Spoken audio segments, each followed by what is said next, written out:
എന്തൊക്കെ പാടേ റാത്തല. നമ്മളെ ഗാരേജിൽ ഒരു ഇന്നോവയാണ് വന്നിട്ടുള്ളത്. ഇന്നോവക്ക് കസ്റ്റമർ എന്താ വെച്ചാൽ ക്ലച്ച് ചവിട്ടുമ്പോൾ ഭയങ്കര സൗണ്ട്, ഗിയറൊന്നും ഇടാൻ വയ്യ. അപ്പോൾ കര കര കര കര കര കര കര എന്നുണ്ടാ സൗണ്ട്. അപ്പോൾ നോക്കിയപ്പോൾ നമ്മൾ അതൊക്കെ പറഞ്ഞിങ്ങനെ ഗിയർ വെക്കണില്ല. അപ്പോൾ അതിൻ്റെ റിലീസ് പാരം കേടെന്തെങ്കിലെന്ന് പറഞ്ഞിങ്ങനെ. ഏതായാലും വണ്ടി എന്ത് ചെയ്തിട്ടുണ്ട്, റിക്കവർ ചെയ്ത് നമ്മളെ ഗാരേജിൽ എത്തിച്ചിട്ടുണ്ട്. അപ്പോൾ അതിൻ്റെ ഉള്ളിലത്തെ അവസ്ഥ എന്താണെന്നുള്ളത് നിങ്ങൾക്ക് കൂടി ഞാൻ കാണിച്ചു തരാം. കണ്ടാ, റിലീസ് വയറിങ്ങിൻ്റെ ഒരു കഷ്ണമാണ് മേൽഭാഗം പൊട്ടി, ക്ലച്ചിൻ്റെ ഫിംഗർ കാര്യങ്ങളൊക്കെ പറ്റ പോയി. എന്തായാലും ക്ലച്ച് ഡിസ്ക് മാറണം, റിലീസ് വയറിങ്ങും മാറി കൊടുക്കാം. ഈ ഗിയർ ബോക്സിൻ്റെ ഉള്ളിലത്തെ അവസ്ഥ കാണിച്ചു തരാം. ഉണ്ടാക്കി ഈ ലെവലിൽ പോയിട്ടുണ്ട്. അപ്പോൾ ഈ ചെറിയൊരു സൗണ്ടൊക്കെ വരുമ്പോൾ എന്താ ചെയ്യുക, നമ്മളെപ്പോലത്തെ ആൾക്കാരൊക്കെ കൊണ്ടുപോയി കാണിച്ചു കൊടുക്കുക എന്താണ് എവിടുന്നാണ് സൗണ്ട് കാര്യങ്ങളൊക്കെ. അല്ലാതെ ഇതേപോലെ ഓടിയിട്ടുണ്ടെങ്കിൽ ഇപ്പോൾ വണ്ടി റിക്കവർ ചെയ്യേണ്ടി വന്നു. അതായത് ചൂടായി അതിൻ്റെ ഫിംഗർമ പിടിച്ചിക്കണം.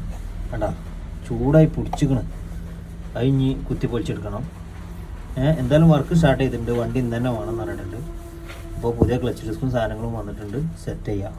നോക്കി ഇത് കൈമ വളാക്കിയിടാം. ആ ലെവലിലായിട്ടുണ്ട്. ഏതായാലും വർക്ക് സ്റ്റാർട്ട് ചെയ്തിട്ടുണ്ട്. ഗിയർ ബോക്സ് റിമൂവ് ചെയ്തിട്ട് ഈ ക്ലച്ച് മാറുക, സെറ്റ് ചെയ്യാം. ഓക്കെ, ഫുൾ വർക്ക് കഴിഞ്ഞതിന് ശേഷം കാണിച്ചു തരാം. പുതിയ ക്ലച്ച് വന്നിട്ടുണ്ട്. വാല്യൂൻ്റെ ക്ലച്ച് ഡിസ്കും സാധനങ്ങളാണ് വന്നിട്ടുള്ളത്. പക്ക ഈ ലെവലിലുള്ള റിലീസ് ബെയറിംഗ് ആണ് നമുക്കിപ്പോൾ ഈ ലെവലായി. കണ്ടാ, അതിൻ്റെ സ്പ്രിങ്, അതിൻ്റെ ലോക്ക് എല്ലാം ഫുള്ള് ക്ലീൻ ആക്കിയിട്ട് നമുക്ക് ഗിയർ ബോക്സ് ഫ്ലൈവീലും വേപ്പറിട്ട് ഫുള്ള് സെറ്റ് ചെയ്തിട്ട് നമുക്ക് ഗിയർ ബോക്സ് കയറ്റാം. ഓക്കെ, പുതിയ ക്ലച്ച് ഡിസ്ക് സംഭവങ്ങളൊക്കെ സെറ്റ് ചെയ്തിട്ടുണ്ട്. പക്ക സെൻറ്ററൊക്കെ നമ്മൾ കണ്ണുകൊണ്ടുള്ള പക്ക ലെവലാക്കിയിട്ടുണ്ട്. ഏതായാലും പുതിയ റിലീസ് ബെയറിംഗ് സെറ്റ് ചെയ്തിട്ടുണ്ട്. ഓക്കെ, ഈ റിലീസ് ബെയറിംഗ് ആണ് ലോക്കും കാര്യങ്ങളൊക്കെ പൊട്ടി പരിപ്പായത്. ഏതായാലും എന്തെങ്കിലും സൗണ്ട് ഉണ്ടെങ്കിൽ അപ്പോൾ അതായത് അടുത്തുള്ള വർക്ക്ഷോപ്പ് കയറ്റുക, എന്താണെന്ന് ഐഡൻറ്റിഫിക്കേഷൻ ചെയ്യുക. അല്ലാതെ ഇങ്ങനെ വണ്ടി വൈകി നിൽക്കും. ഓക്കെ, ശ്രദ്ധിച്ചും കണ്ടൊക്കെ ഓടുക.